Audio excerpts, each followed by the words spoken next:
যদি দেখার ইচ্ছা হয় তোমার নিঠুর মনে লয়, কালিন্দির ঘাটে আইসো দুপুরের সময়। যদি দেখার ইচ্ছা হয় তোমার নিঠুর। আসসালামু আলাইকুম এভরিওয়ান, শুভ সকাল। আশা করি সবাই অনেক ভালো আছেন। অনেকদিন পর আর একটা ব্লগ নিয়ে হাজির হয়ে গেলাম। এই তো আমি ঘুম থেকে উঠলাম মাত্রই, উঠে দেখি এই যে অনেক সুন্দর দুইটা সাদা কালারের জবা ফুল ফুটে আছে। তো আমি এখন ছাদে উঠে যাচ্ছি, দেখি আর একটা গাছ আছে ওটাতে কেমন ফুল ফুটেছে। ওয়াও, অনেক সুন্দর ফুল ফুটেছে দেখতে পাচ্ছি। সকালের আবহাওয়াটা আসলে অনেক মিষ্টি লাগছিল, তাই ভাবলাম একটা ছোট ছোট ভিডিও ক্লিপ নিয়ে নিয়ে। এই যে দেখতে পাচ্ছেন, এটাকে বলে অ্যাডেনিয়াম। এই যে হচ্ছে আমার একটা ফ্রেন্ডের বাসা, আমার ছোটবেলার বান্ধবীর বাসা। ওর সাথে আমি ছোটবেলা থেকে খেলাধুলা করেছি, বড় হয়েছি একসাথেই বলতে গেলে। তো এটা হচ্ছে আমাদের দাদু বাসা। এখানে আমরা ঈদের সময় আসি, এখানে আমরা থাকি। এই যে দেখতে পাচ্ছেন কি সুন্দর, একদম টাটকা শাক। এটা এখন আমার আম্মু ভাজি করবে। অনেক রান্না হয়ে গেছে, মাত্র এই শাকটাই শুধু বাকি আছে রান্না করা। তো এই যে দেখতে পাচ্ছেন কি সুন্দর করে আমার আম্মু রান্না করতেছে। আসলে আমার আম্মু যা রান্না করে সেটাই আমার কাছে অনেক ভালো লাগে। এই যে অনেকগুলো পেঁয়াজ দিয়ে এখন নাড়াচাড়া করছে, এরপরে এর মধ্যে সেদ্ধ শাকটা দিয়ে দিবে। তারপর রান্না শেষ, তারপর আর খাওয়া দাওয়ার জন্য প্রস্তুতি গ্রহণ করব আমরা। খাওয়া দাওয়া করে তারপরে আপনাদের বাইরের আরো কিছু জিনিস আপনাদের সাথে শেয়ার করব। সো আমাদের সাথেই থাকুন। এই যে দেখতে পাচ্ছেন, এটা হচ্ছে আমাদের পুকুর পাড়। এখানে আমরা সবাই গোসল করি ছোটবেলা থেকে। আসলে এখানে অনেক ঠান্ডা বাতাস থাকে, এই জন্য গরমকালে সবাই এখানে এসে বসে থাকে। গরমের সময় ছায়ার জন্য বসে থাকে। এটা হচ্ছে আমার ছোট বোন, এখন একটু পানি মেরে আপনাদেরকে দেখাচ্ছে। ওকে বলেছিলাম যে একটা ব্লগ করবো, এই জন্য ও আমার সাথে সাথে থাকছে এবং দেখতে চাচ্ছে যে কিভাবে আমি এই ব্লগ দেখো, করি। এটা হচ্ছে আমাদের ধানের জমি। এই যে পাশেই আছে বেগুন গাছ, অনেক সুন্দর সুন্দর। এটা দেখতে অনেক সুন্দর লাগে। এটা হচ্ছে আমাদের ধানের জমি।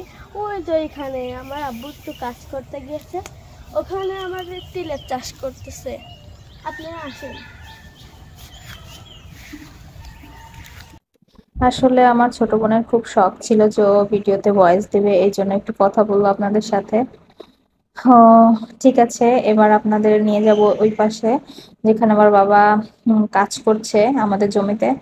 তো এই পাশে হচ্ছে বেগুনের জমি। এই যে অনেক বেগুন ধরে এটাতে, পুরা রমজান মাসে নাকি অনেক বেগুন ধরেছে। যার জমি এই বেগুনের, সে নাকি অনেক বিক্রি করেছে।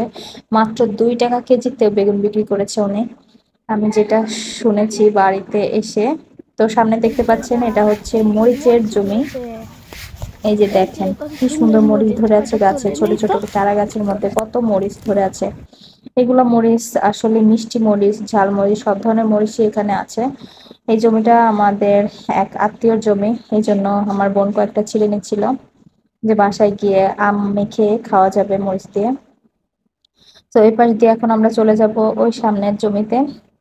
এই যে দেখতে পাচ্ছেন, এগুলো হচ্ছে পটলের জমি। এখান থেকে পটল হয়, অনেক পটল হয় এখান থেকে। ওনারা নিজেরা খাওয়া দাওয়ার পরেও বাজারে অনেক টাকা বিক্রি করে পটল।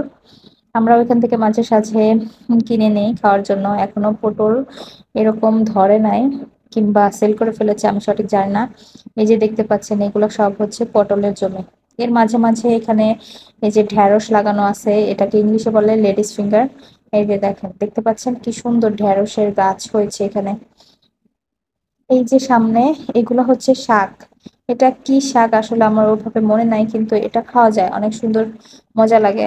উম এই যে দেখতে পাচ্ছেন, এগুলো হচ্ছে আমাদের তিলের গাছ। আমার আব্বুর তিলের জমিতেই তিল হয়েছে। বেশ একটা ভালো হয় নাই, তারপরও এটা বড় হলে অনেক তিল হবে। তিল থেকে তেল হয়, তারপরে তিলের নাড়ু খাওয়া যায়, অনেক কিছু করা যায়। এই পাশ দিয়ে শুধু পটলের জমি আছে, আরো অনেক কিছু আছে। এই যে সামনে ঘাসের জমি আছে, অনেক কিছু লাগিয়েছেন এনারা। আসলে বেশিরভাগই গ্রামে কৃষক, তারা বিভিন্ন কিছু চাষ করে খায়। তারপরে আমরা বাড়ির পার চলে যাচ্ছিলাম, কারণ সকাল 10টা বেজে গেছে, এখন খাওয়া দাওয়া করতে হবে। এখান দিয়ে হাঁটতে পারছিলাম না, তারপরও কষ্ট করে যাচ্ছিলাম, অনেক কাদা ছিল রাস্তার মধ্যে। সো আজকের মতো এই পর্যন্তই। এই যে দেখেন, আসার সময় দেখলাম আবার কি সুন্দর বাবুই পাখি বাসা করেছে, এই জন্য ছোট্ট একটা ক্লিপ নিলাম। সো আল্লাহ হাফেজ সবাইকে।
বাসায় আসতে আসতে দেখতেছিলাম যে কি সুন্দর অনেকগুলা পাখি এই যে বাবুই বাসা তৈরি করেছে, দেখতেই পাচ্ছেন।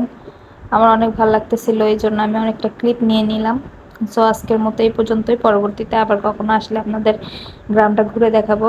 আল্লাহ হাফেজ, ভালো থাকবেন সবাই।